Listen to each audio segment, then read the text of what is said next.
Welcome to the Sharpcast, where we will talk about puppies and all things nice. Get that shit out of here, motherfucker! Sharpcast, make your brain blast! Political conversations don't let you think! Yes, Sharpcast, it'll make your brain blast! Come and sit down and have a civil debate! Welcome, ladies and gentlemen, to another exciting, melancholy episode of the Sharpcast. I am Sharp Wing, and I am very unenthusiastic, despite the fact that I'm always enthusiastic. It's also almost midnight, so this is Sharpcast After Dark. Figured we'd take advantage of the longest night of the year for the last episode of the year. That's kind of what we're planning on here, I think.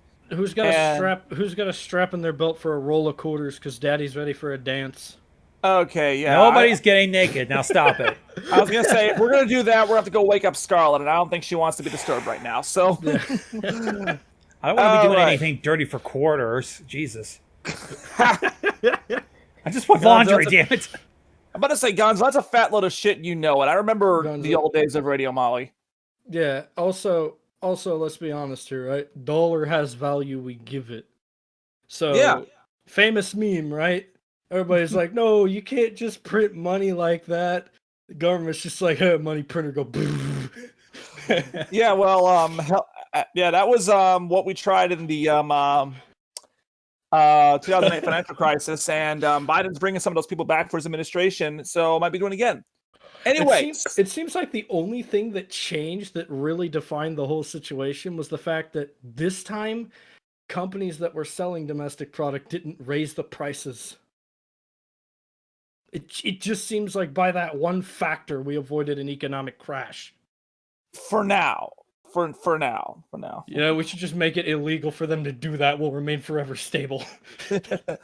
All right, so let's go ahead and get started. As usual, we got a lot to do, not a lot of time to do it. Have a bit of a condensed episode for y'all tonight because to kind of round out this hellscape of a year, we have a very special treat. We are going to hijack one of Gonzo's reaction videos, and we are going to take a look at some of the reactions to the election from the side of the true believers. Some pretty good reactions and some pretty frightening ones, but that's all for later. Let's go ahead and get into some business right now. First of all, in the time since our last broadcast, we passed another important milestone. The Electoral College voted, and it was complete chalk. No faithless electors. Joe Biden has won the election for like the 27th time. Yeah, okay. So it'll all be verified on January 5th, and then Biden will be sworn in on the 20th. What was a conspiracy this time? It was like, oh, those electors were all for Biden. No shit. Yeah, shit. No yeah, shit, really? Yeah, so for those who may need a reminder, so the way the Electoral College works is that both because there was all this talk about how they're going to appoint the alternate electors. There are no alternate electors, okay? Both parties, Democrats and Republicans, appoint a slate of electors. The thing is, only the party who wins the popular vote in the presidential election in that state actually gets to vote. So here in Michigan, the Democratic electors went to cast their votes in Lansing. The Republican electors tried to show up, saying they actually tried to show up at the Capitol saying, hey, we're here to cast our votes. And the state police were like, yeah, no, all the electors already checked in, so you guys can fuck off. That's so... This isn't even some sort of conspiracy. Yeah, it's just the fact that... it seems like somebody else was trying to appoint other electors? No, they were trying to elect their own electors, so that way Biden's win will be invalidated and Trump's will win. Yeah, that's the whole point, is that, like I said, both parties get to appoint their electors, but only the electors from the winning party actually get to vote. That's the way it works. Now, and the Republicans just wanted to ignore that, thought, well, we can just show up anyway, as we try to do our little soft coup here so we don't hurt Don's feelings. And the people that are the actual adults in the room, for once, said, yeah, no, goodbye. And also caused a bit of an interesting kerfluffle up on Capitol Hill when Mitch McConnell, our old friend Mitch McConnell, formally congratulated Joe Biden and Kamala Harris on their win. Donald was not too happy about that. For that matter, neither were the true believers. In a related story, William Barr was fired or it was so much. It was more of a okay. You're firing me? No, you're not firing me. I'm resigning. Yeah, William Barr is in fact going to resign on the 23rd to quote unquote spend more time with the family with the holidays. But I think we all know really what's going on here. He wouldn't go along with Trump's little scheme to overturn the election. He said that there was no evidence of voter fraud, that the election was legitimate. And he just said, by the way, that since Trump is still trying to make Hunter Biden a thing, that they do not need to appoint a special prosecutor to investigate Hunter Biden. Well, that's a shame. So long, William Barr. You will not be missed. Not even for a little. Like, not even a little. Credit where credit is due. This bullshit was called out for what it was. But, yeah, at the same time, my stance is, look, I am not going to give, like, if you're a Mitt Romney and you're facing, like, a lot of, like, personal reprisal for standing up and actually speaking out and you do it consistently, I'll give you credit for that. I'm not going to give a guy credit for doing something he's supposed to do. Like, the Attorney General is supposed to tell a president who has clearly gone off his record, like, no, we can't do that stuff. We're not your attorneys. It seems kind of ridiculous when we start congratulating people for doing the job they're supposed to do. We're setting the bar really low there. Well, yeah, the bar was pretty much set already because the bar is pretty goddamn low right now. Not even by us. Remember, excuses people came up with are ridiculous. It's just yikes. It's easy to even overcome that because of how this administration kept going to depths that have never been reached even by Nixon standards in terms of corruption. It just kept getting lower and lower, and it's like it's like they're trying to outdo on how far low they can go. Yeah, I mean, and there's going to be a lot of attempt. We're going to see a couple of things in the weeks and months to come. Like I said, you're going to see a lot of people on the Republican side saying things like, well, I never really supported him. I was just trying to get my bill passed. Or I was the guy who kept like all the really bad stuff from happening. You'll probably be hearing that line, by the way, from Ivanka or Jared or Don Jr. And the other people will be trying to kind of normalize Trump, just trying to say like, hey, listen, at the end of the day, all he did was tweet some stuff. I mean, that's basically like the alternative for Deutschland Party saying, hey, listen, yeah, the Nazis were terrible, but when you think about it, they were only around for 12 years. It wasn't like they were that big of a deal. I'm not making it up, by the way. That is something they actually said. They killed a bunch of Jews. They killed a bunch of gypsies. They killed a bunch of homosexuals. But hey, if you were white, it was a great, grand party for you. No, I got a better one for you. Oh, hey, Benito Mussolini might have created one of the worst political ideologies in the history of ever, but he was a funny short man. Yeah. Or hey, Fidel Castro might have been a horrible dictator and oppressed the Cuban people, but he started nice reading programs. Hi, Bernie. How you doing, buddy? He also brought us Cuban cigars. That too, and Cuban baseball players. But yeah. All right, so that's your update on the election, and like Gonza said, on the next major milestones are going to be January 6th, which is when the House of Representatives and the Senate will formally certify the votes. I'm thinking January 5th. January 5th is the runoff election in Georgia. Right. No real updates there except that it's really the polls are definitely starting to tilt in the favor of both Ossoff and Warnock. Loeffler and Perdue are really in kind of a bad spot right now, not just because the attacks on them have been ramping up from the Ossoff and Warnock camps, but also you now have a legit concern where the true believers are actually going to sit this one out or just do a protest vote for Trump and fuck everything up. But don't worry, they got help on the way. They got Dan Crenshaw. They got super spy Dan Crenshaw is actually held a rally for them today, I believe it was in Georgia. And oh my God, you guys, you have to look up this video. I linked it to you in the Discord chat. It's a ad of Dan Crenshaw I'm not making this up. Dan Crenshaw, former Navy SEAL turned U.S. Representative Dan Crenshaw, jumping out of a plane and beating up Antifa activists in the name of helping the great patriots, Kelly Loeffler, David Perdue, save the U.S. Senate from the radical far leftists that want to destroy the country. I am not making any of that up. You're not, Where- because I remember. I remember Where the fact is this? that before. I never watched that, but He- now I want to see it. Oh God! Here's the thing, Sharp, though. We'll do it. We'll slot it in for the React video because you're gonna love it, Sharp. It's amazing. But Put it's it not in that the far React because I video, remember I during the demand. election, the whole thing up to the election, Dan Crenshaw put himself in an ad, which is basically a reenactment of the Avengers, but for the Republican God, I saw Party. that. He somehow And talked he- John James into going in that ad. Oh God! And he also did the stunt during the Republican National Convention where he stood up. I think that was him, right?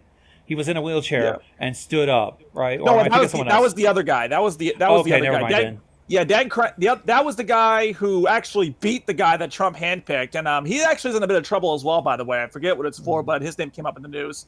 But I know Dan Crenshaw. I know Dan's in trouble himself. He follows a female Yeah, escort. He follows a hooker on Twitter, it turns out. Yeah, one who charges just about as much as the first stimulus check. I believe. We'll get to that. Yeah, we'll get to that in a bit. But I mean, Dan Crenshaw, I mean, first of all, the entire ad, it's like he looked at Mike Dukakis in the tank and said, yeah, you know what? Let's do that. That's number one. But number two, this was pointed out to me in an article that was actually written on the Military Times. The entire ad just comes off as incredibly boastful and egotistical. I understand this, okay? Crenshaw was a Navy SEAL. He served our country. He gave his right eye for our country, which is why he wears the eye patch. So let's get this out of the way. He is a decorated veteran who put his life on the line so that we could enjoy the liberties and freedoms that we have. He deserves credit for that. Okay, fine. Navy SEALs are not supposed to be boastful about their service. The guy who wrote the book about the operation to kill Osama bin Laden, the guy who claims that he was a shooter, the second that book came out, he was actually kicked out of SEAL Team 6. Because when you're a SEAL, when you're special ops, you're not supposed to really brag about yourself. You're not supposed to glorify yourself because you're doing stuff that A, is strictly speaking legal, and B, it's the idea that you're not putting yourself above the team. You're not putting yourself above your country. Yeah, But- on top of that, identifying yourself, it's like a bunch of Libyans just show up at your doorstep to kill your family. Yeah, that too. But like Dumbass. again, to quote this op-ed I saw in the Military Times about the ad, one of the actual phrasing that was used was, I'm kind of paraphrasing here, but it was basically, there has never been a more direct way of someone saying, thank me for my service. And in fact, I remember there was a tweet from the guy who was actually in charge of JSOC when, or I think it was, I don't know if it was JSOC or not, but it was a guy who was definitely in charge of Crenshaw's unit back when he was serving. He tweeted out that when he saw the ad, he thought it was an SNL sketch. And then he was like, Shit. nope, this is real. So Yeah, no, like that would be a good SNL sketch though. yeah. Like, I could, that's why I want to see that. This shit's just gonna make me laugh. It'll be so. oh yeah, funny. yeah, you're Yeah, gonna love it. You're gonna, And we actually know people from our fan base who is in the military, and well, they're not. yeah, they're not. I have yet to see them be this kind of boastful as Dan is. They're not Yeah. boastful, and I will actually argue a lot of people in the military are funnier than ordinary people. Like they're just Oh, they good. are. They're just good at being funny. And yeah, that's the primary thing. Is like Dan, you don't seem to understand how this works here, buddy. You tell me not to thank you for my service, and I bake you a cake, or for your service, and I bake you a cake. yeah. See, because then you get to humble brag. No, I mean, I mean, if you want to endorse a candidate, fine. There's ways to do that without jumping out of a goddamn airplane. I got to see I the mean- original. Like, I need to see the Michael Dukakis thing because Oh, I'm, the finding Dukakis that- tank? I'm finding that hard to believe It's too. one thing. It's one thing, right? Nothing's gonna stop me from honoring the troops for what they do, because honestly, they do a lot of shit I wouldn't be willing to do. So when it comes to respecting and honoring the troops, yeah, absolutely. The whole reason we made a role in one of our Discord groups to establish who the military members are was so they could identify each other, and people who chose to could thank them for their service whenever. That was a decision we made, not a decision the group members made. Because Yeah. we love him. We're just not thrilled about a guy who tries to make himself a star with his own political career. Yeah, don't like one thing I don't like is like, all right, Dan, give Soup some of that attention. Give our friends, our compatriots who might not come back tomorrow that attention, huh? Mhm. Yeah, like I forgot.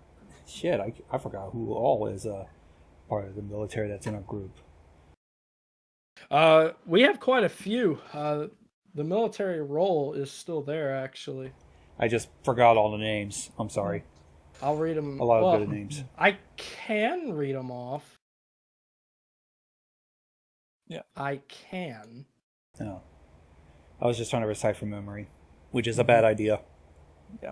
All right, so No. let's go from people that are kind of using our national defense as a political prop to something that actually does concern the national defense. This was a story that got quite a bit of attention for a few days last week, but then kind of got buried under the rest of the stuff. But it's definitely worth keeping up here. So there was a massive cyber attack against the United States government last week that, by all accounts, appears to have originated from Russia. Now, this, I'm trying to get the actual thing here. Now, this has been confirmed, by the way, that Russia was behind this hack. That's our belief right now. Despite what Trump has said, he tried and to heavily imply that it was China that did this, just so he could stay buddy buddies with. yeah. Putin. Now, and keep in mind, so here's what they're actually saying about this hack. Okay, so this hacking campaign, this is not just a one-off thing. This has been an effort that has been going on for months now. This was first acknowledged, I believe, last week, when the Commerce Department acknowledged it was hit by a data breach after. Whoops, hold on a sec. There we go. Yeah, I hear that. Yeah, that was CNN autoplay video. So I hate the those. Commerce Department first acknowledged that it was hit by a data breach after the story was first reported by Reuters that the agency was compromised through a third-party software vendor called SolarWinds. They're basically a software vendor that provides software to a lot of businesses and organizations. Apparently, they have served 300,000 customers, and 18,000 of them may have been running the software containing a vulnerability that allowed hackers to penetrate the Commerce Department. And the Agriculture Department also confirms that they were breached, that they were compromised, along with the cybercrime arm of the Department of Homeland Security. They have also said it's possible that the Department of Energy may have been compromised. Now, you're probably wondering, okay, well, what's the deal with the Department of Energy? Two things, really. First is the idea that they can compromise the power grid. And we talked about this on this program before, how Russian cyber ops have actually deposited malware into our electrical grid for use in potential disruptive operations. Like, this is a known fact that they've likely deposited malware into our electrical grid. But the second and more important reason is that the Department of Energy technically has jurisdiction over our nuclear arsenal. Okay? So now you're getting to a point where we're looking at a huge national security concern. In fact, the Department of Homeland Security Cybersecurity Infrastructure Security Agency said in a statement last Thursday that this threat, quote, this threat poses a grave risk to the federal government and state, local, tribal, and territorial governments, as well as critical infrastructure entities and other private sector organizations, unquote. Now, they used different methods to actually attack these agencies. In some cases, Russia planted a backdoor but didn't use it. In others, it moved within the networks for various reconnaissance and as well as extracting data. We're not quite sure what they did yet. That's still under investigation.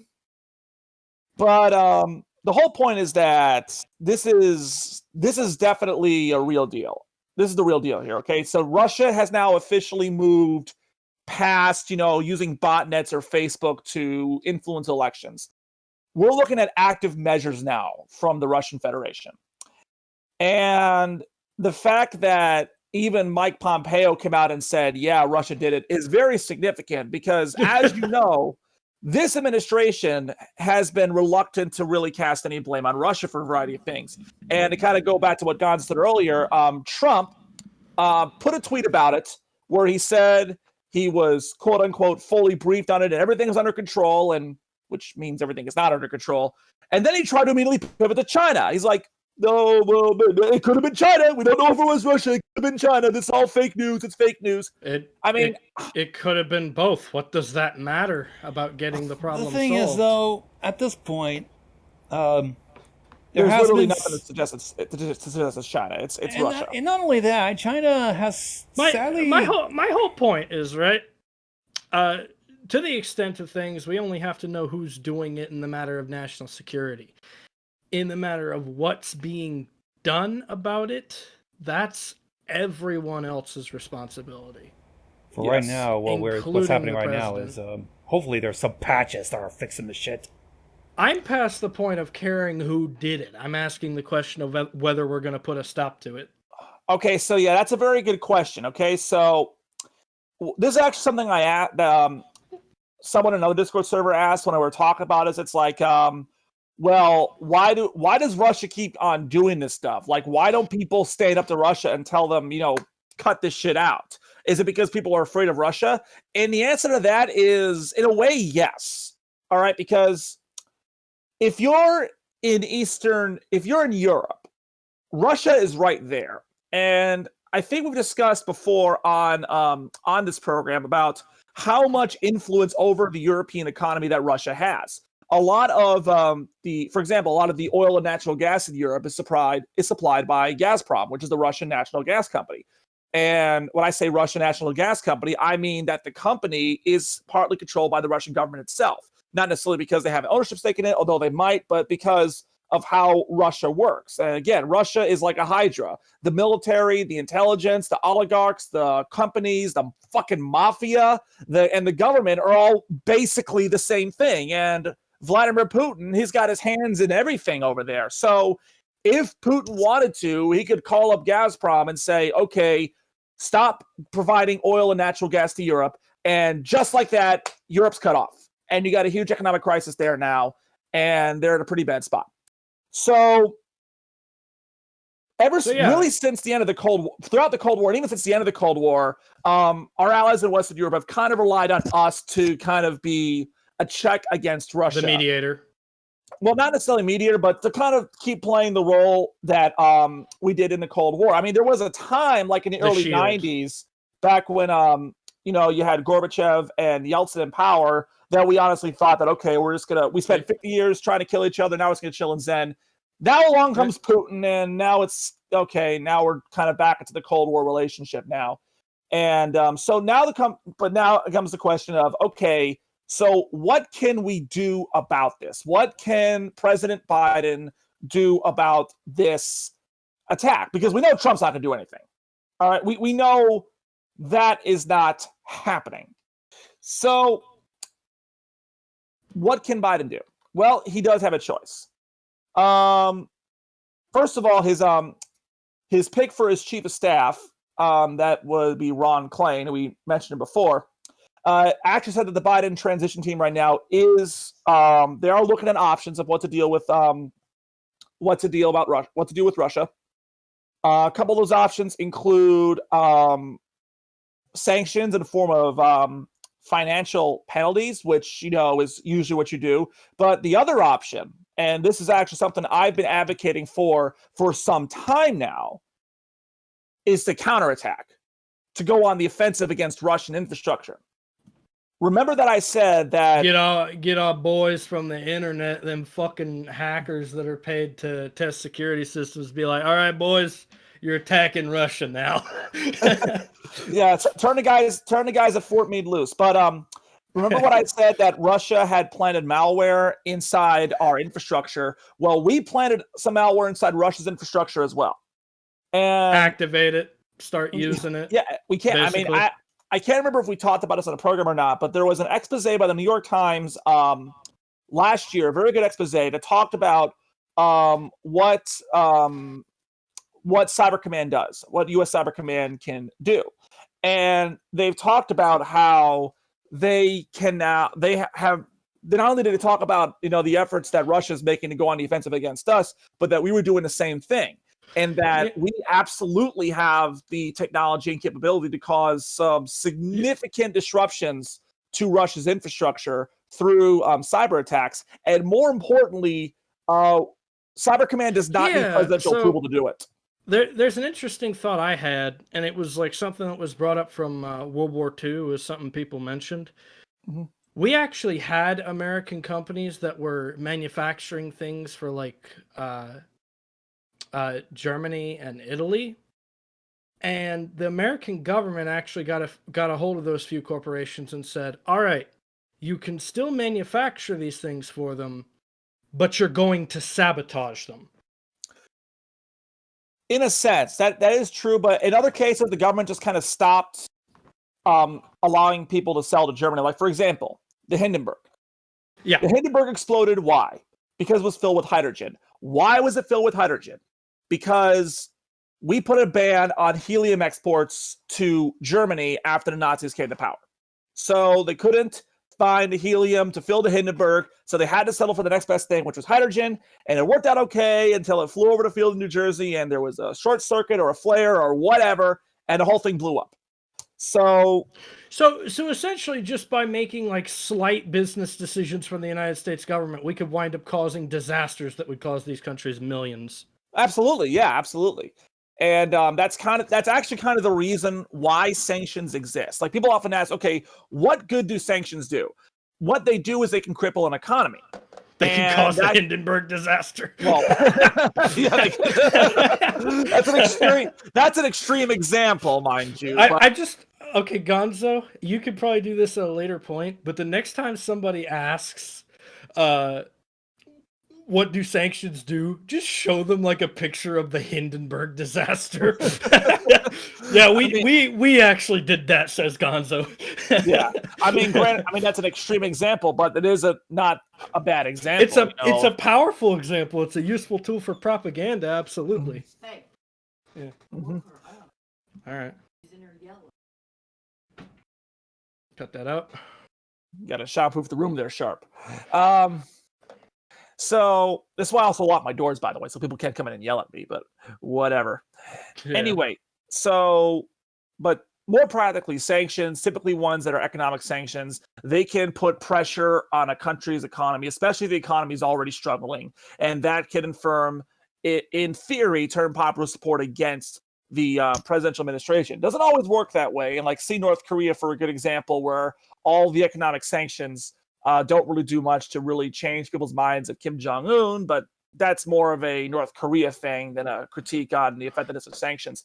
But yeah, so the options for a Biden administration would be to, economic sanctions. And if we had to send a message, if we felt we had to send a message, we could do a retaliatory attack against Russia's infrastructure. I would say the most effective measure would be fight a war on multiple fronts. Do more than one of those. I'll get them to back off. Mm-hmm. See what's more effective, right? You could set a counter cyber attack loose on Russian infrastructure, but what if you were enacting sanctions, then doing counter cyber attacks, then trying to damage them economically? I mean, that's a theory. Like I said, you have to really kind of what you want to do here is you want to send a message. You don't without provoking escalation.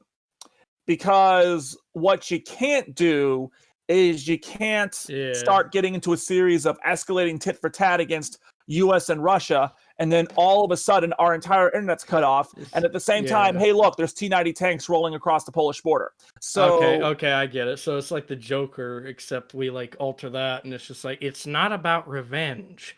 It's about sending a message. Exactly. Yeah. Exactly.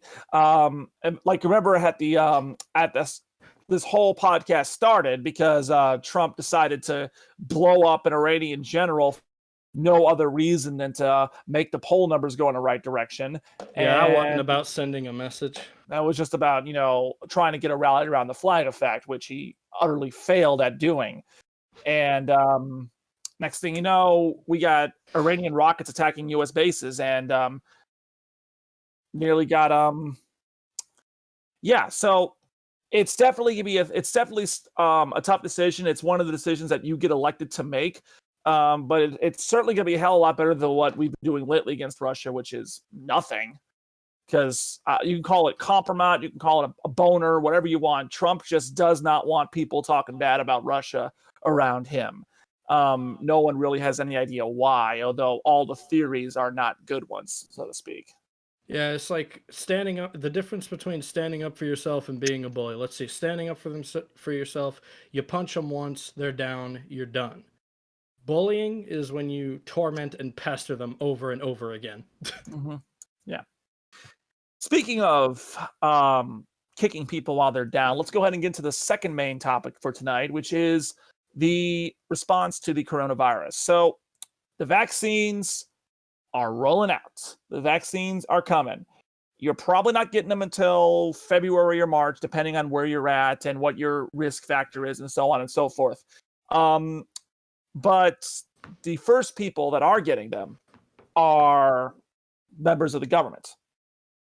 So that does include Joe Biden. He actually took the vaccine on today. That's December 21st. He took the vaccine today, this morning, in fact.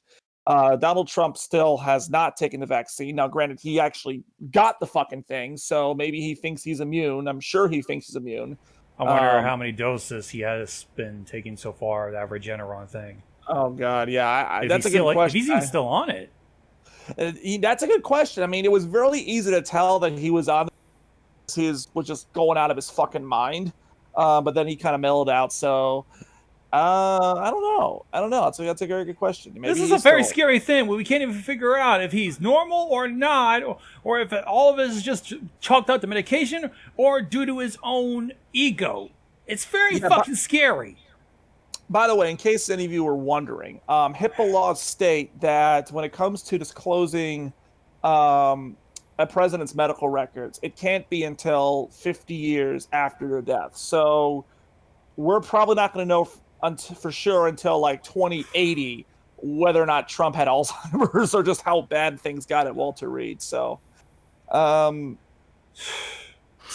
tuned for that. So yeah. Most transparent president ever. You can't tell what he doesn't want.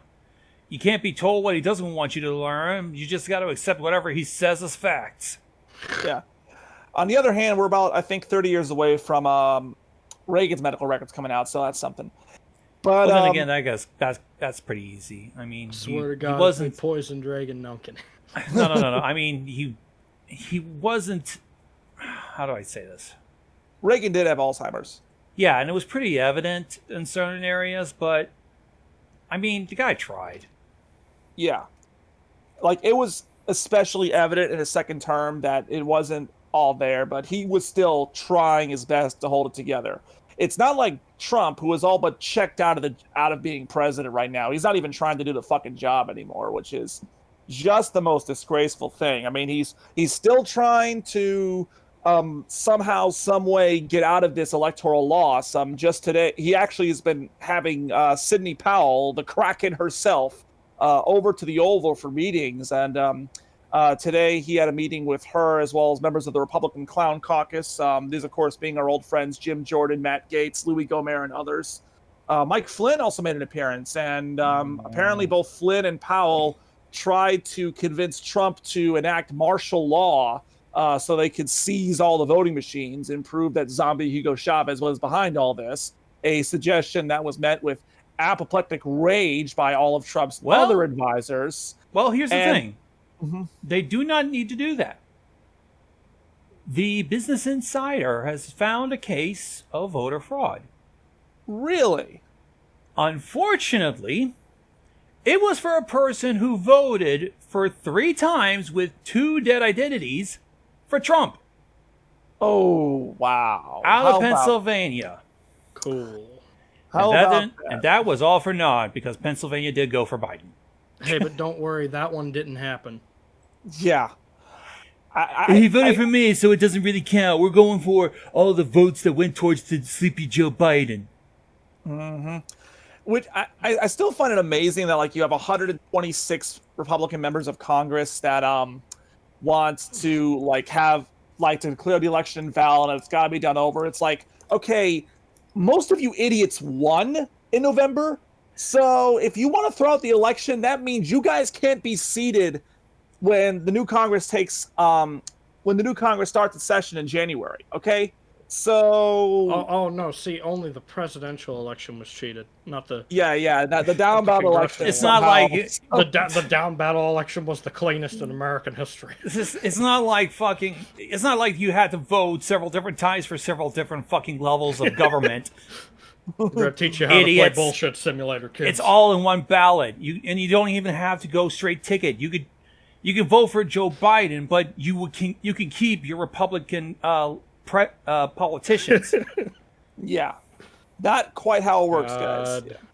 So obviously, the irony that these clowns, who are living in this alternate reality where somehow, some way, Donald Trump won, and by the way, still some of whom even refuse to acknowledge that this pandemic is even happening. It's rather ironic and in some cases infuriating that they're getting the vaccines first. In fact, one of the critics of the fact that the government is getting the vaccines first is, in fact, Representative Ilhan Omar from Minnesota, one of the members of AOC's Band of Sisters. Also, well, actually, Band of Brothers and Sisters, because I think they got a couple of male members of the squad elected back in November. But so her whole thing was she put out a tweet that was reframed by the New York Post into some clickbaity-esque type of headline, but I'll go ahead and get the tweet for you guys. So Alrighty. the tweet, she put this out on the 20th. She said, we, being Congress, are not more important than frontline workers, teachers, etc., who are making sacrifices every day, which is why I won't take it, it being the vaccine. People need it most should get it. So her rationale is, listen, there are people in America that are suffering and dying, and many of them are the frontline workers that are trying to. I can understand this. I just want to chime in here as the host. Okay. Elon, we don't disagree here. That's why members of Congress are expected to go first. Yeah. Because right now we have a lot of people that think that vaccine is poison. It can be confidence boosting to see the leaders of the country lead by example, injecting themselves with what is thought to be something deadly or dangerous, what will exacerbate the virus, what could potentially cause a zombie apocalypse, according to some people. Or you be mind controlled by George Soros to be liberal hippies or some shit like that. Or being tracked around by the government. Believe... Go ahead, Sharp. I just want to argue the opposite perspective, which I've argued for a while, is, why should we have to take the vaccine if Congress isn't going to? Why are we the ones that have to go first? Mm-hmm. That's basically the argument that a lot of people are trying to present. Even though the New York Post is trying to go like, AOC, you're so young. Why do you take the virus? Why do you take the vaccine? Well, here's the thing. This was a demand from the public, honestly. The public was just like, hey, you guys sitting here saying we should wear masks, we should vaccinate, all that. I don't see you putting your money where your mouth is. And the sad part is that it's not unfounded. And then they did it, yeah. Yeah, it's not unfounded because we ended up finding out some politicians who, over the past several months, especially from the especially mostly from the Democrats, which is sad to say, it has happened, like Gary Newsom and one Texas mayor. They ended up setting the rules for people to socially distance, wear masks, wash your hands, stay at home. But they ended And then they weren't doing it. They basically didn't do it themselves. That's the sad part. That's hypocrisy. Yes. We got a word for it. We don't use it that often. That's hypocrisy. And and I can understand that. So basically, we're trying to find some perfect examples. Unfortunately, though, many of these people who probably won't take the vaccine will probably stand by their little promise until Trump does it. But we're not going to see that happening anytime soon, considering how big of an ego he is, where he says he's fine. He's taking a bunch of steroids, and he's okay. He doesn't need a vaccine. He fought that shit. His body is stronger now. Meanwhile, he is the alpha male. Meanwhile, what do you have? You see your blue boys and girls doing exactly what they told you to do, which is wear masks, vaccinate, disinfect, socially distance. They're doing all that. Yeah. But so the point I would make to Representative Omar is this. Okay, I get what you're trying to do here. You're trying to continue the progressive line of thought, which is that, woe betide the poor and vulnerable of our nation.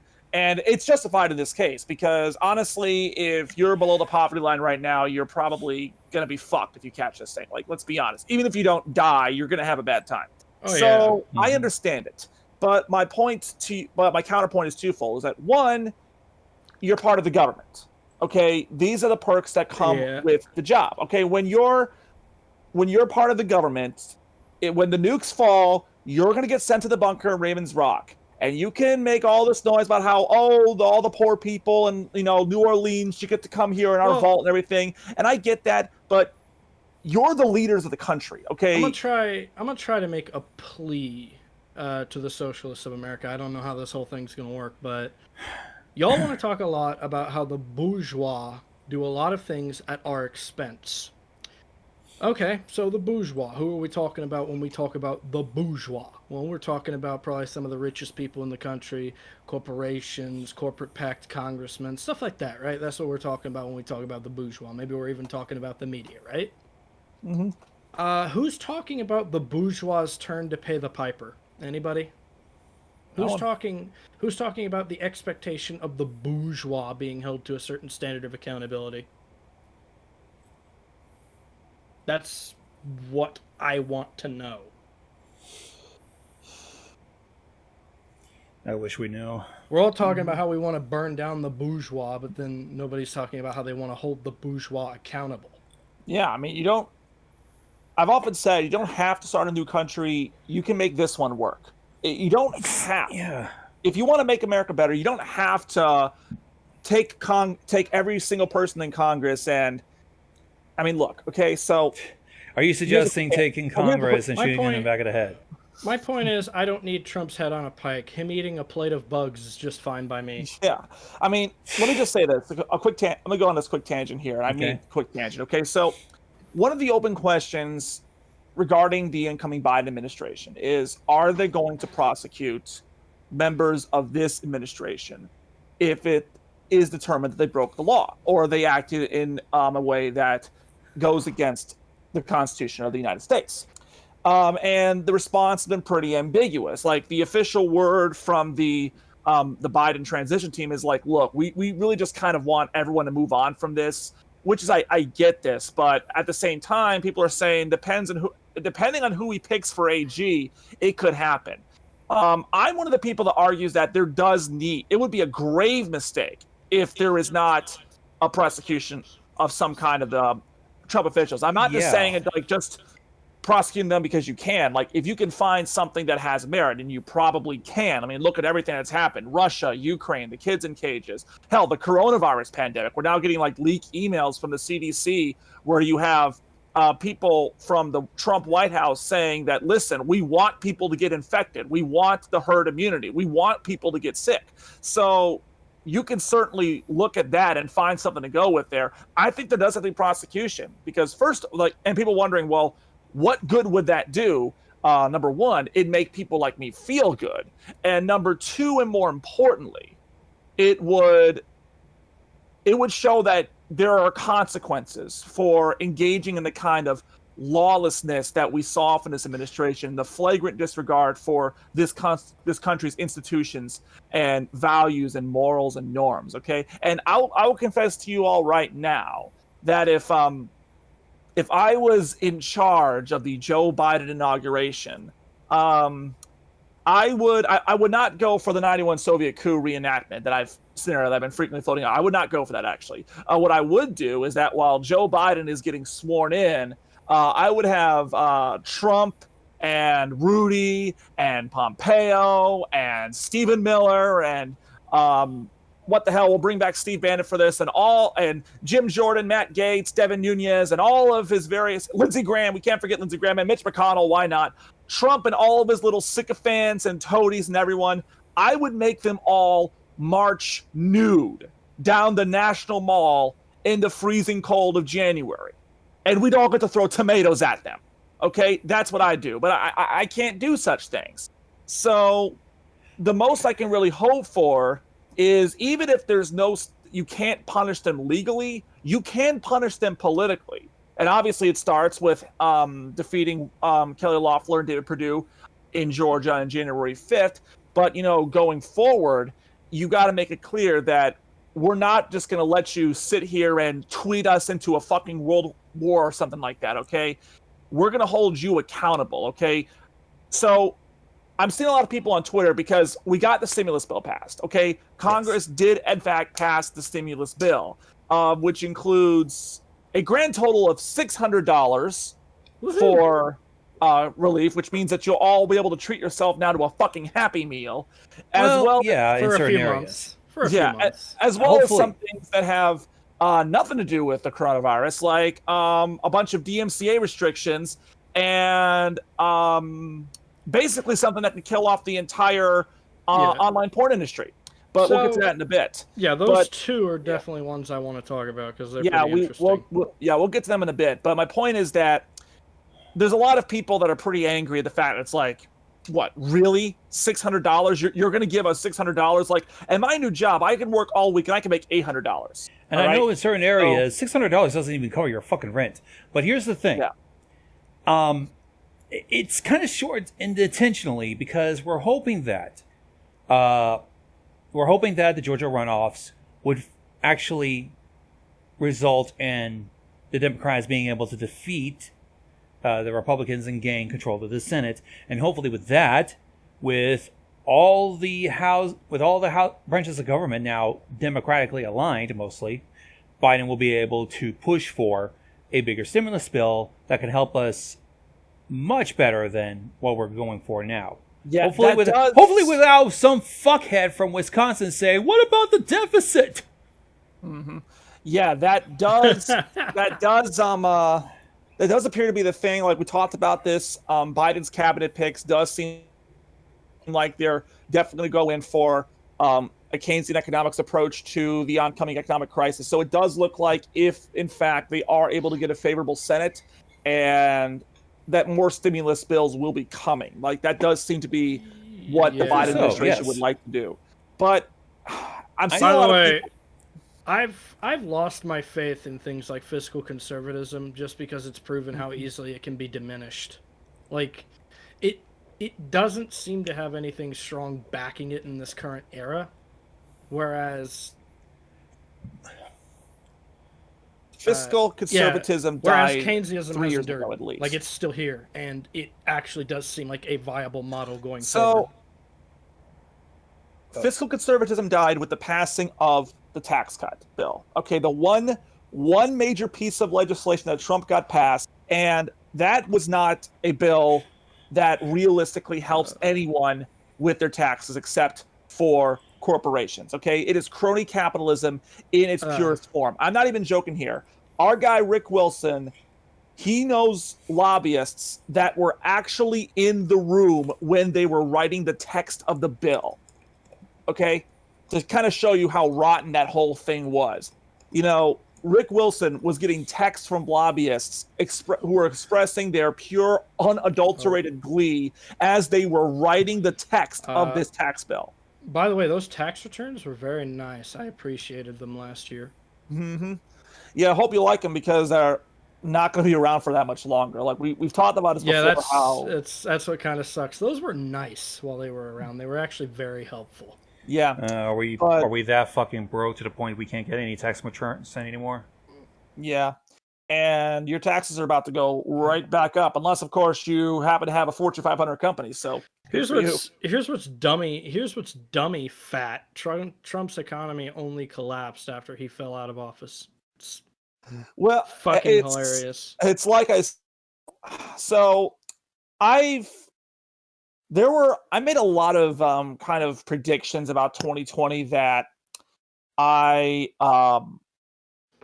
didn't really make public, not necessarily because I was wrong, but I felt, or I was worried I was wrong.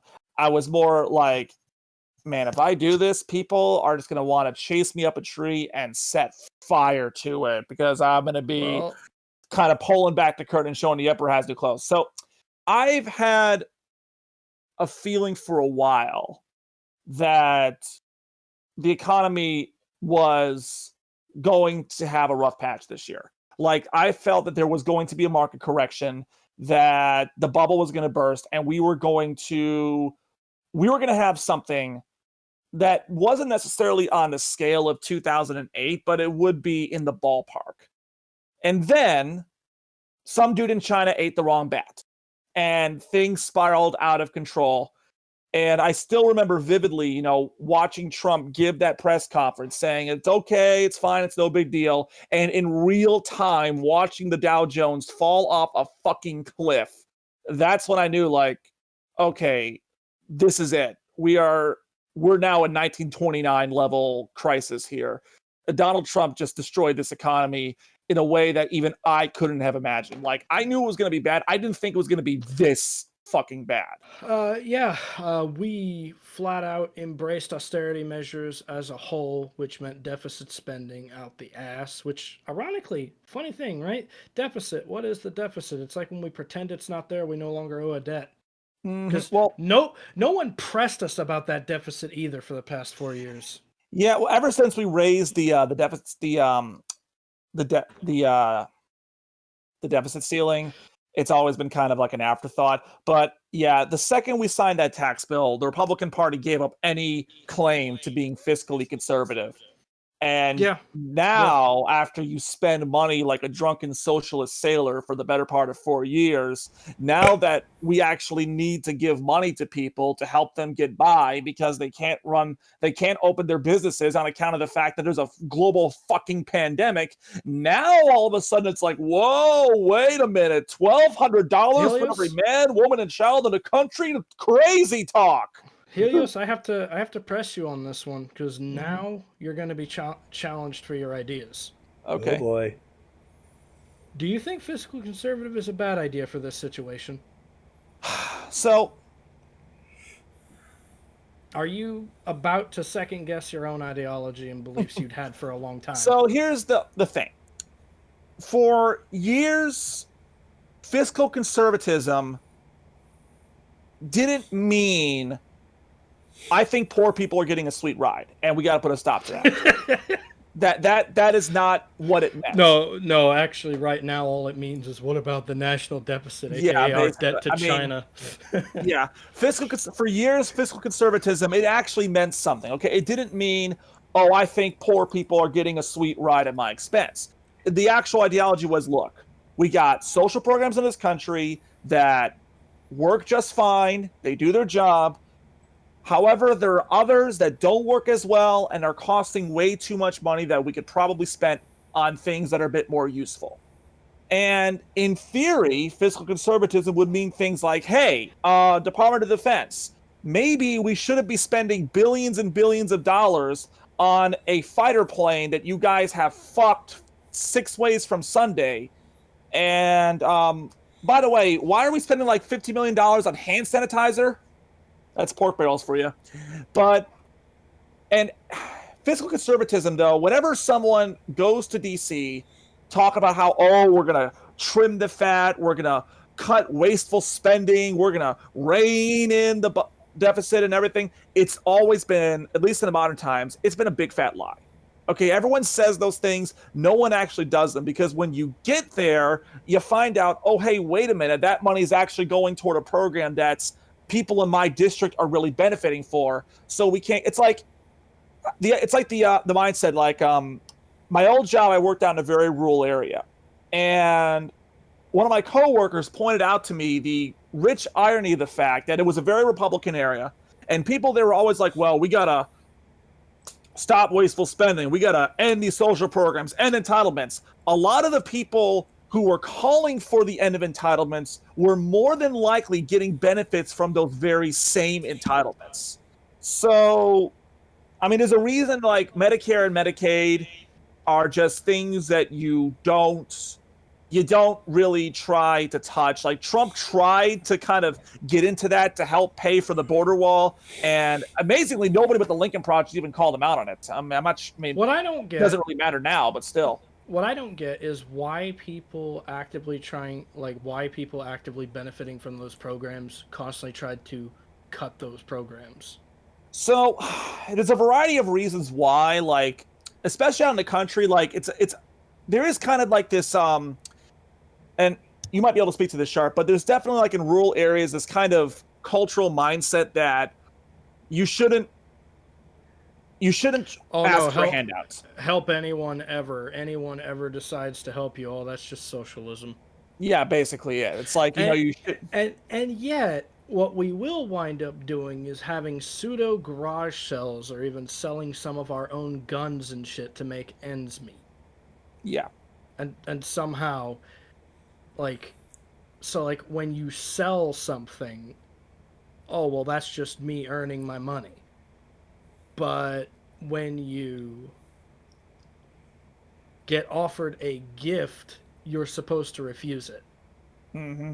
Like, and then like, here's how it always works out, right? Family member sees you're struggling and desperate. They offer you a gift. You refuse it because, oh, I'm going to make it off my own blood, sweat, and tears. You're fucking decrepit. You're shattering. You're decaying. You've been out of the hospital fucking twice, and you just won't take the goddamn handout. Yeah. Like, that's how bad this culture is. Mm-hmm. So, by the way, it's from family, by the way. You're supposed to be able to trust family to do those kinds of things to help you. Yeah. So that's definitely the reason why it happens out there. And there's other reasons too. Like I said, there is this idea that there is this mentality that has been perpetuated by like the Fox News of the world that the poor people are getting a sweet ride. Of course, by poor people, I mean black people are getting. But they don't talk about me. I'm living the sweet life of having to live in a fucking apartment on income-based rent and fucking having to deal with making sure that my money lasts the whole fucking month. Right. So this is going to sound kind of racist, but this happened just recently with my family, right? Uh-huh. If a guy in line has a gold chain and he's asking you for 10 extra bucks, it's like, fucking sell your chain, bro. Yeah. Real fucking gold. No, it's real fucking gold. Yeah. If it was real gold, yeah, you they'd be like questioning this shit. But if it's like, that kind of fake plasticky gold you get at Dollar General. My whole point is I don't want to help a guy in like a fucking Armani suit that has a fedora with $10, right? Yeah. Like fucking. But anyway, so yeah, to kind of go back to your question, like, is this an area where fiscal conservatism doesn't work? So I've never been a big fan of government bailouts because usually they go to corporations. And I believe that first of all, I believe you should never be too big to fail. I believe that if you're too big to fail, something has gone wrong. And ultimately, my attitude is kind of like, if you're going to go under, that's because of something that happened to you. Like, I'm the first, and I recognize that by saying this, it is blasphemous, being that I'm from the Motor City. When the big three ran into trouble about 10 years ago or so, I felt they should have been allowed to fail. I felt that Chrysler, GM, and Ford should have been allowed to just close up shop. Because would it have killed my state's economy? Absolutely. But you're the idiots that decided to tank your own business models. So, you know what? That's on you guys, okay? No consequences exist, therefore you can constantly put us at risk. Yeah.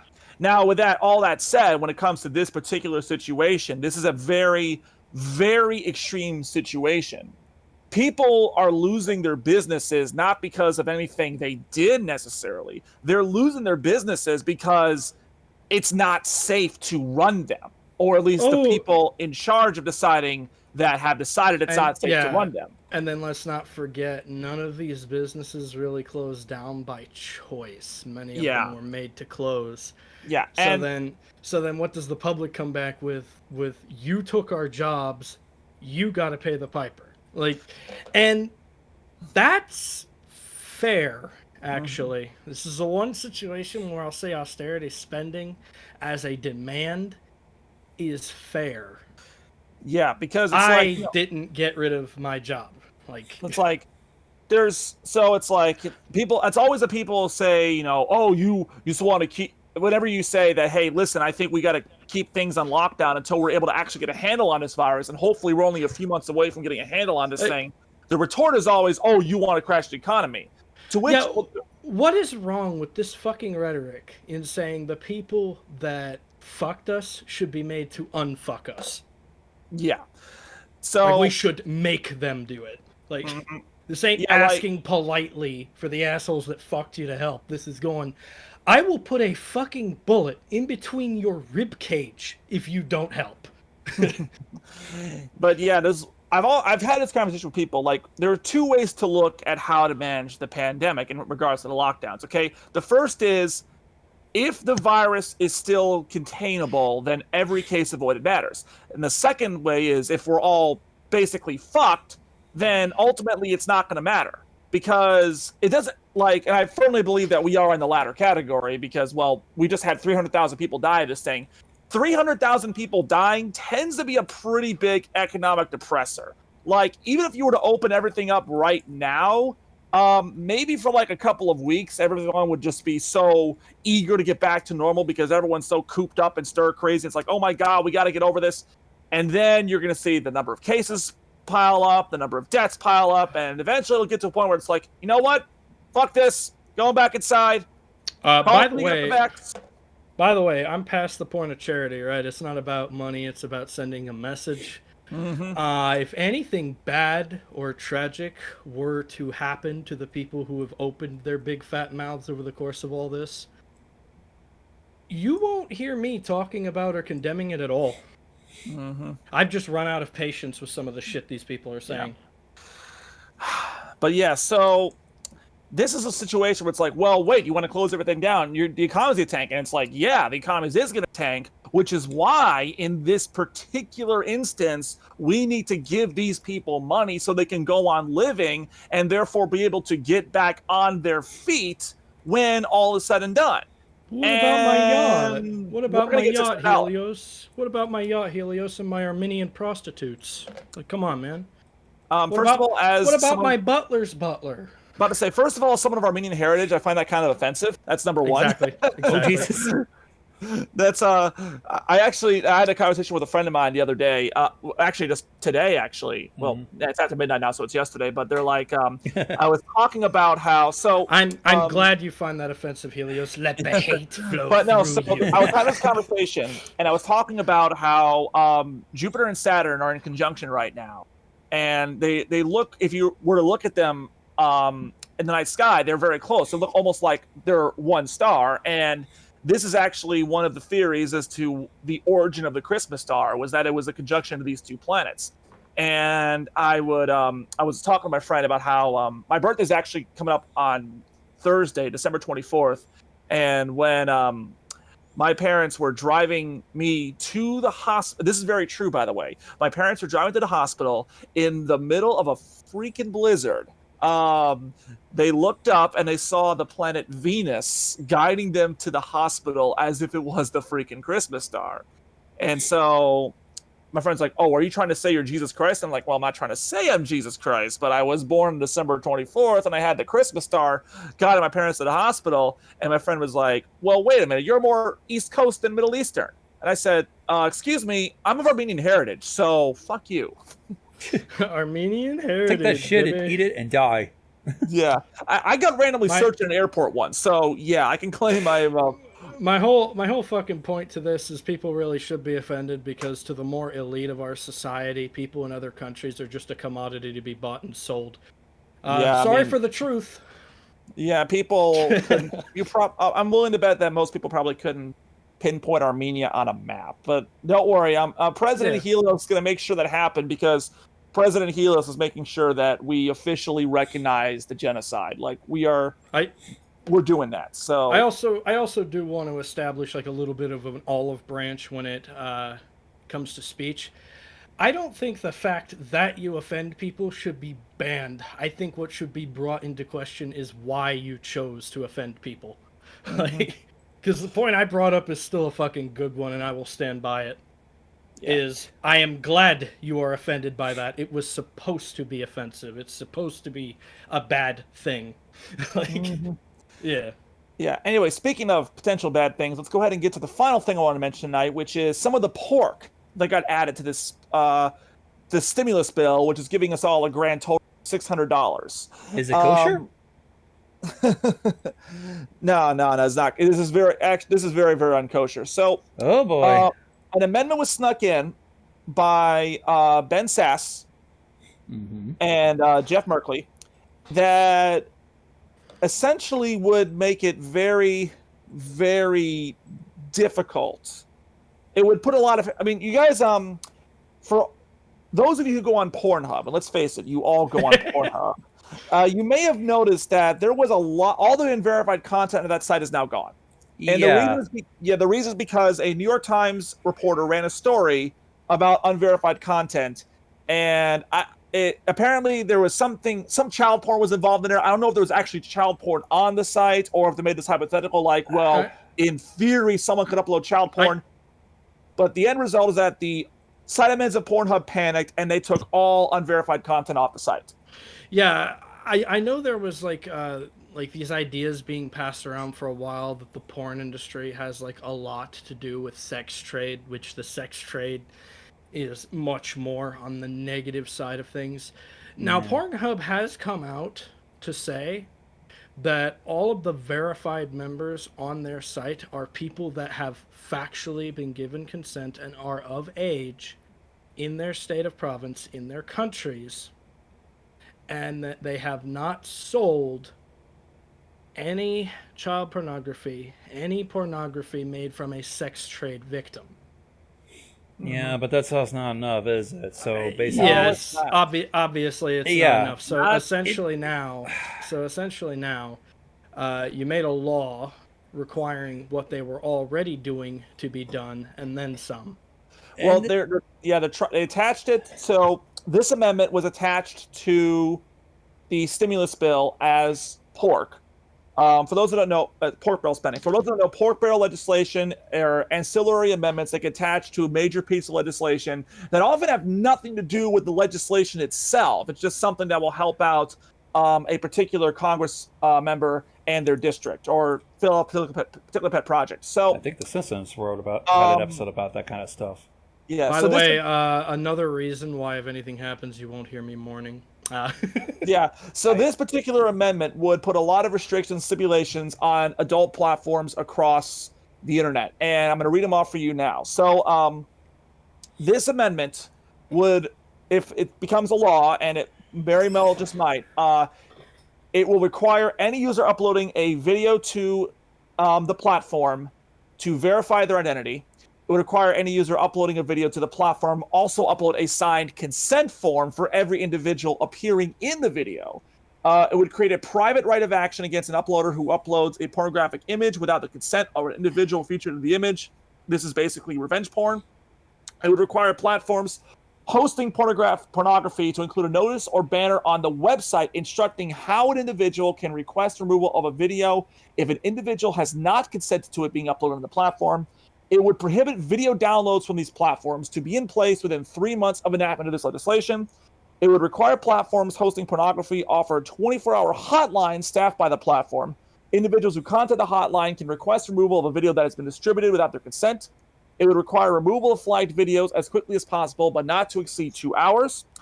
It would require platforms to use software to block a video from being re-uploaded after its removal. The platforms must have the software in place within 6 months of enactment of this legislation. It would direct the Federal Trade Commission to enforce violations of these requirements. It would create a database of individuals that have indicated they do not consent. The database must be checked against before new content can be uploaded to the platforms. It would instruct the Department of Justice to promulgate rules on where this database should be housed and determine how to connect these victims with services to include counseling and casework. And it would failure to comply with this requirement would result in a civil penalty to the platform, which proceeds going toward victim services. So to summarize, this sounds a lot like the copyright law that the European Union passed last year, I believe, the one that Ban pretty memes. much, basically, ban memes in a simplified version of it. But so Are memes actually banned over in Europe? They're not, but it's just like enforceable law, isn't it? Well, yeah, that's kind of the problem with this law is that this law is going to it basically puts all the onus on the actual platforms and websites. It's going to be really, really tough to enforce this law. Like they're saying, like within 6 months, you got to have software that can run proper content ID on videos. You got to have a hotline established. You got to have people manning the phones 24 hours if people want to take this stuff down. And there is no protections, by the way, for anyone filing a false claim. Now, you may not know this, folks, but DMCA takedown claims are actually filed under penalty of perjury, which means if someone files a DMCA takedown claim against you, not because you have anything in the video that's copyrighted, but because they just want to be a dick and take you offline, that person can technically be arrested and imprisoned under penalty of perjury. Now, will it happen? Probably not, because one primary thing, like this was actually something people were complaining about a long time ago on YouTube. And the whole point is so many fraudulent claims or violations of statutes they were following have been brought forth. It would be impossible to prosecute all of those charges. So half of the time, creators will just give in. Yeah, and you notice, like, even this bill, like, kind of acknowledges that, because it says that it basically punts the when it comes to actually enforcing this stuff, it punts it to the FTC and the DOJ, and it's like, you know what? You guys figure this shit out, because honestly, we can't think of anything. Remember, though, one of the criticisms of this that people wanted to bitch about is, the government has your information. It's like, you know what irks me? They wanted to go to the length of having a verification system to see if you are who you say you are. But then they didn't want any kind of penalty of perjury thing to follow that. Yeah.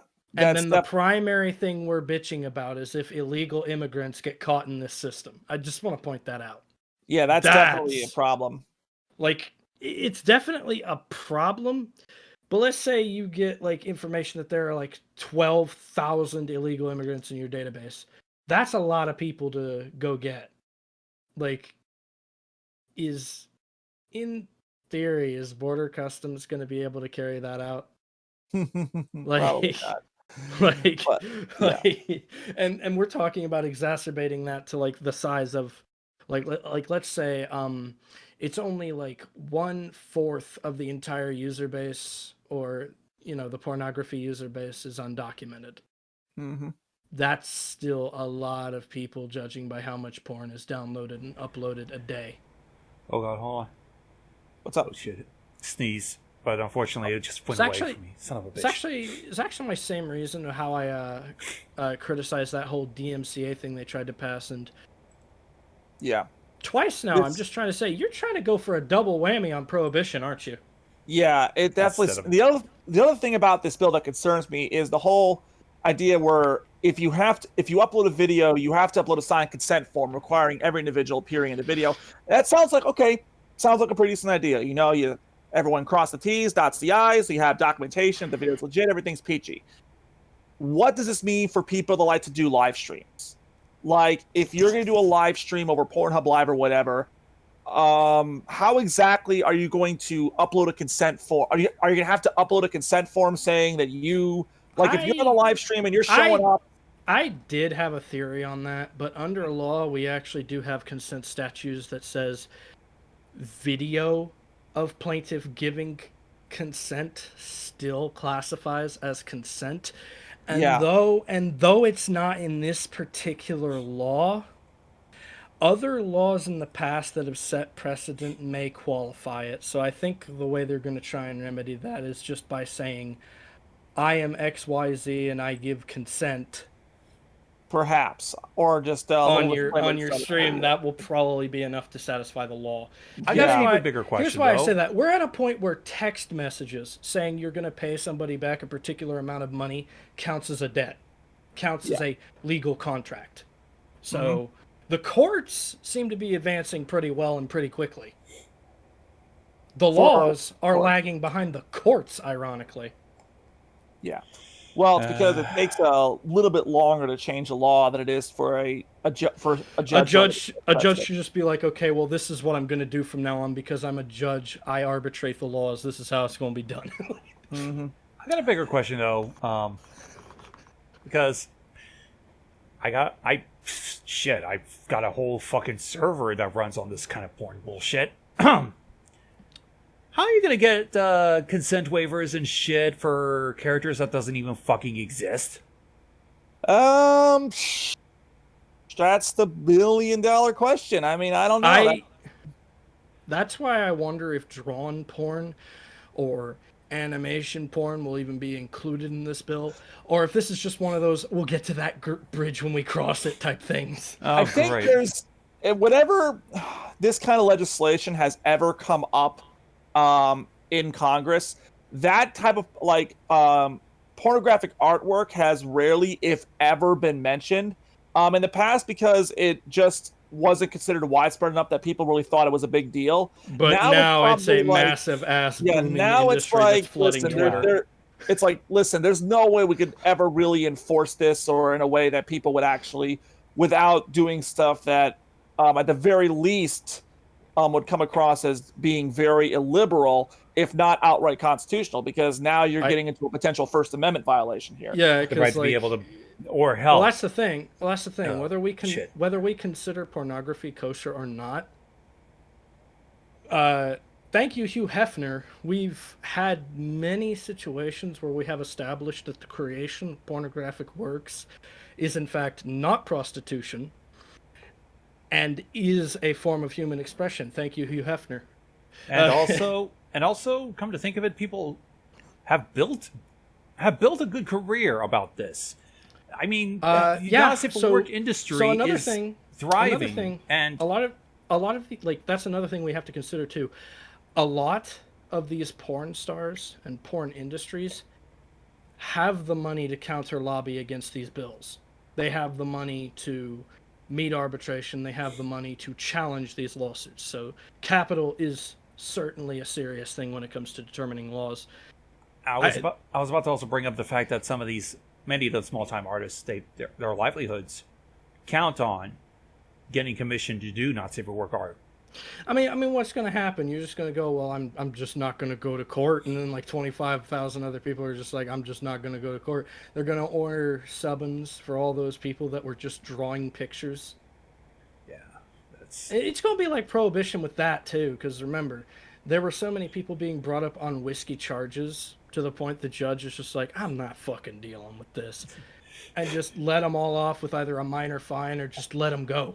watch instead of speakeasies, they'll be like undercover, like back alley, like fucking exhibitions. It won't even be undercover or back alley. It will be Discord conversations like this that are still encrypted from the government, and this is where they will engage in business transactions. I'm just speaking on a humor thing. When you make a PayPal transaction, you're not required to state what product you're buying. In fact, you could just, instead of labeling it as a good or a service purchased, you can just label it as a transfer of funds to a friend.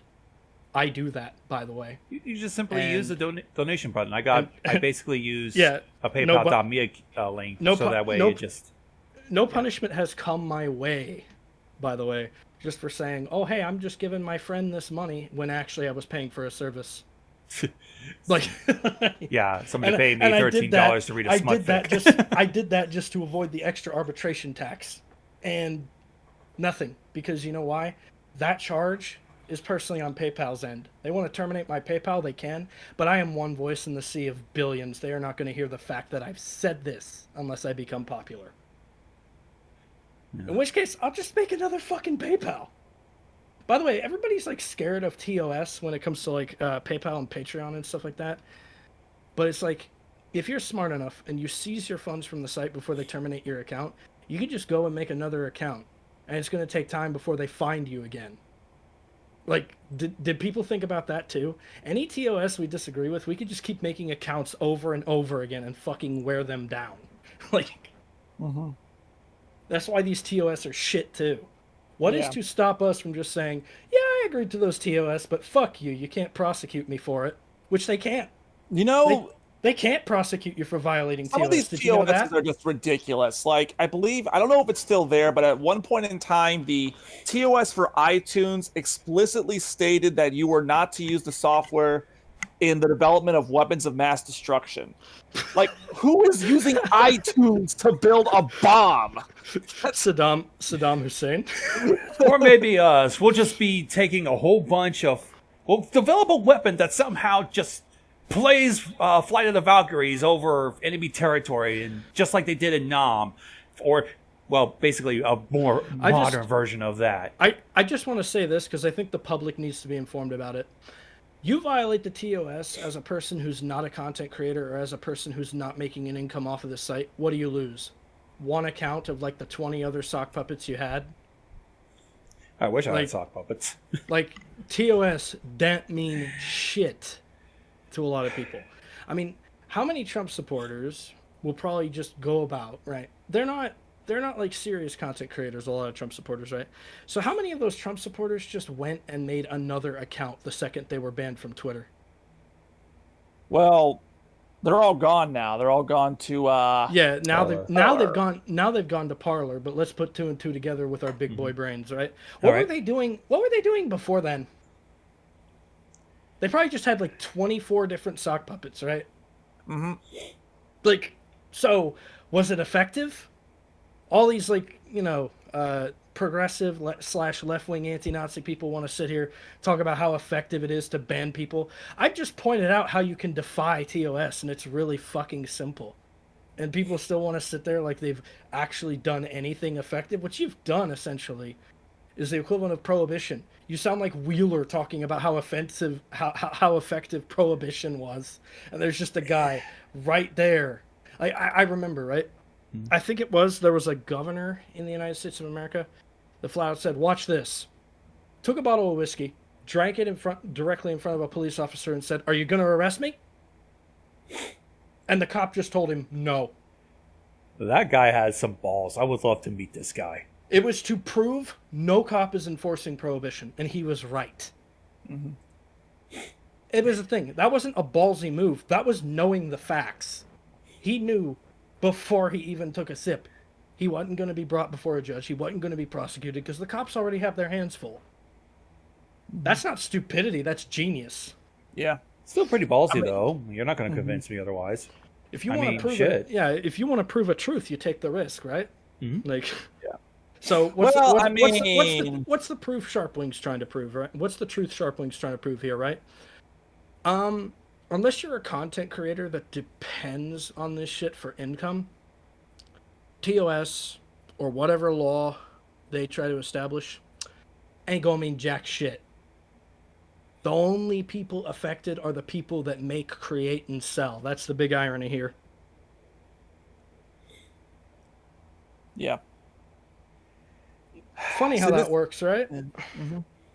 See, this is why you all listen to Sharpcast After Dark, because we actually get into pornography on this one. Yeah, and somehow managed the fucking legalities of tits and ass and dicks. Somehow successfully managed to equate these impractical bills to prohibition with nothing but facts. Yeah. See, we're very professional, very intelligent, very big-brained podcast here. Wheeler was a fucking jackass. I just want to say that. Yeah. All right, so that's gonna do it for us here. And once again, this is one brief mention before we go. Pat Robertson told Trump, bruh, you're embarrassing yourself, give it up, you are living in an alternate reality. Biden won. Just wanted to throw that out there, because when you've lost Pat Robertson and you're a Republican, then it's time to it's time to wave the white flag and go home. Yeah. Also, Also, I didn't talk on the whole DMCA thing. I'm going to be super quick. Yeah, that one's not enforceable either. How long right now have you seen the copyright system abused?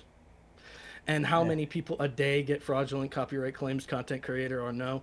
No one's getting prosecuted. Good night, ladies and gentlemen. Yeah, well, yeah.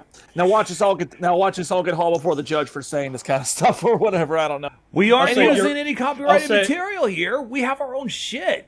I'll I just was say, gonna your, I'll just say, Your Honor, am I wrong? And the judge will be like, yeah, you're not. Wait, I was gonna say, are we on Twitch or YouTube now? Which We're officially on YouTube. now. We're on YouTube now. Okay, yeah. All right. So a bigger, more organized site that can act faster than Twitch because it has a bigger staff. That's not necessarily a good thing, but yeah. Yeah. All right. So, like I said, this is probably gonna be our last show of the year. We'll be back with you all in 2021, which will probably be like the 1-year anniversary, really, of the show, because we actually started doing the show in January. When you think about it, so it all kind of worked out. What a year it has been. I mean, holy crap. We started with World War III and we ended with a once-in-a-century pandemic. So, I hope 2021 we take a break from this fucking bullshit. Oh, I would hope so. A fucking year with just good news. To quote the great Jonathan Pye, hopefully Joe Biden will be the double dose of Valium that America needs. Ugh, shit. And in the case of Sharpwing, we are switching to video game politics for a little while. Yeah. Hopefully, though. Yeah, we're gonna get through the Georgia runoff, get through the inauguration, and then hopefully, assuming Trump doesn't try to like blow himself up or anything between now and then.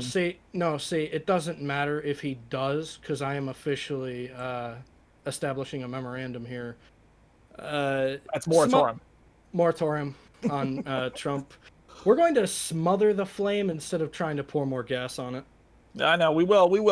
We gotta. He's still technically the president for another month, so we can't cast him off just yet. But when we do, it will be with extreme fucking prejudice. Oh And yeah, then- extreme prejudice for the fact that we've been pouring gas on a fire for quite a few months now. Yeah, well, he's been doing that. Well, it's because he's been burning our fucking house down with the fire. But whatever. Oh yeah, exactly. And then we're trying to burn down his house in response instead of put out our own house. Tit for tat is not going to help us out. It's mostly because he's actually doing a pretty good job of burning his own house down, so we don't really need to help him Yep. with that. Well, we are helping him with that. Like, Yeah, well, we're about to help him with that when we do this. it's like, here, let me help you. Yeah, here, by all means, Don. Here, have this gasoline. Here. You want a blowtorch? Here you go. Here, let's go take it to that wall over there. Yeah. Yeah. But yeah, video game streams are going to be coming. We'll get you guys more details on that. I think we're going to start with BioShock 1. Probably going to look at the remastered edition as well. The reason I want to start with BioShock is because I feel those are the games that are probably the most relevant to not only what's going on now, but what's been going on. Was a man sent to kill me or a slave? Love it. A man chooses, a slave obeys. Love And it. like I said, we're going to do BioShock 1. We're going to skip BioShock 2 because no one gives a shit about BioShock 2.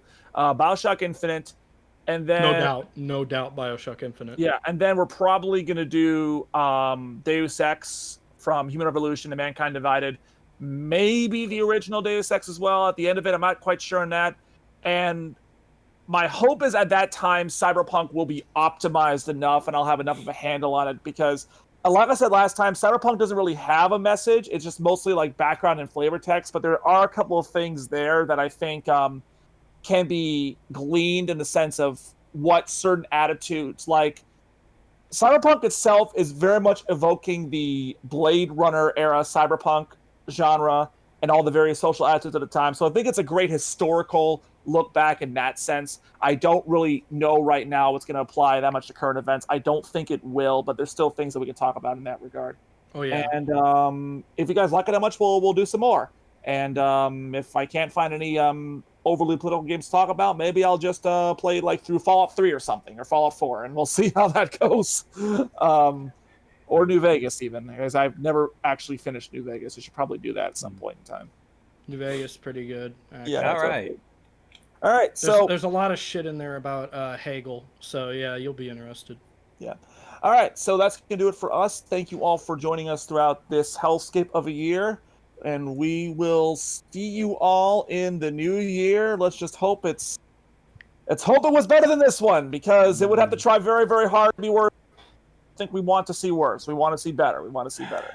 Everybody So, bitched about 2016, and for the last 4 years, we ain't had a good run of it. Yeah, I know. All right, so until 2021, stay positive, text negative, and we will see you all in the future. Take care. Goodbye, ladies and gentlemen.